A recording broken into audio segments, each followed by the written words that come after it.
صحابہ میں سے کوئی آدمی ہے جو جائے اور اس لشکر میں، دشمن کے لشکر میں جائے، اندر داخل ہو، پتہ کرے کہ اب یہ حالات جو پیدا ہوئے ہیں نہیں ان کی بات سے، اب کیا سوچ رہے ہیں ابو سفیان؟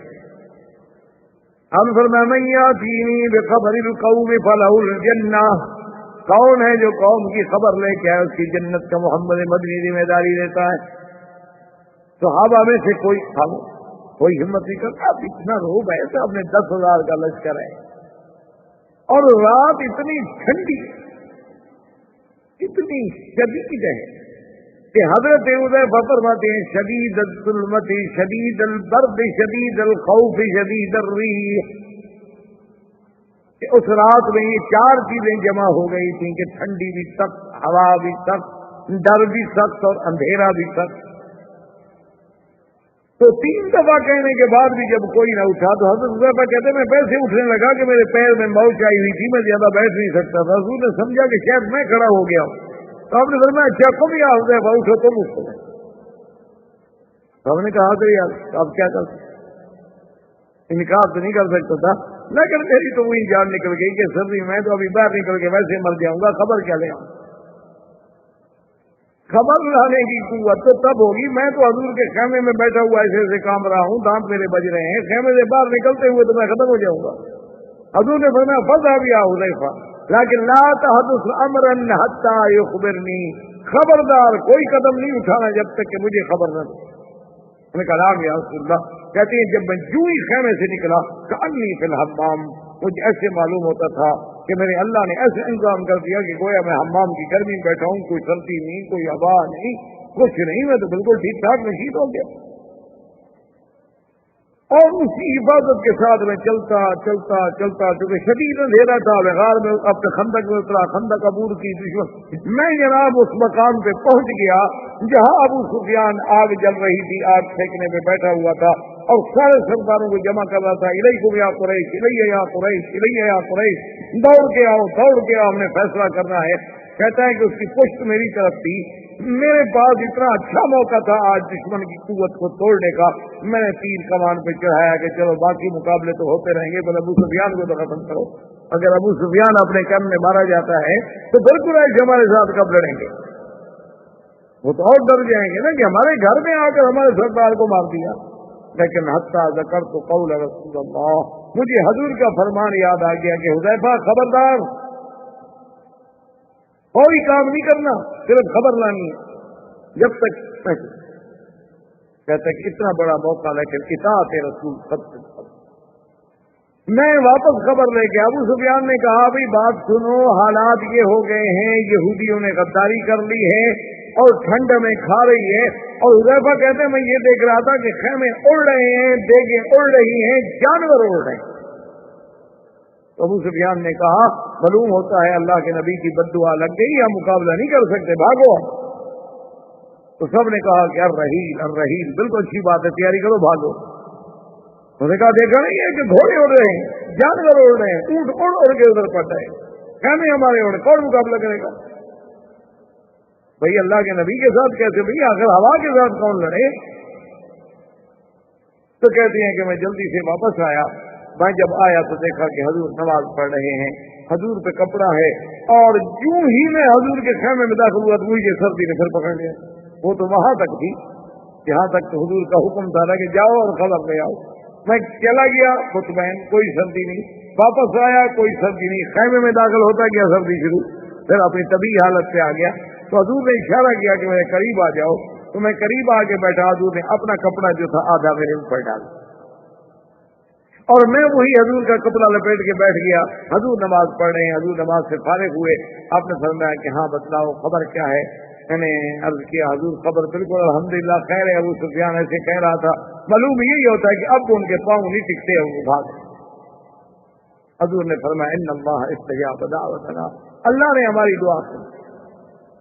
اور جناب جب صبح کا تارا چمکا، پاؤ پھوٹی، سورج نکلا، دیکھے تو وہاں تو نہ قریش ہے، نہ قریش کا کوئی لشکر ہے، نہ وہاں جناب کوئی چیز ہے۔ ان کے تو وہ تو راتوں رات بس صبح ہونے سے پہلے پہلے مدینے سے بھاگ گئے، جو اڑ گئے، جو مال مل گیا، جو خیمے چھوڑ گئے، کسی کے جانور چھوڑ گئے اور بھاگ گئے، میدان صاف ہو گیا۔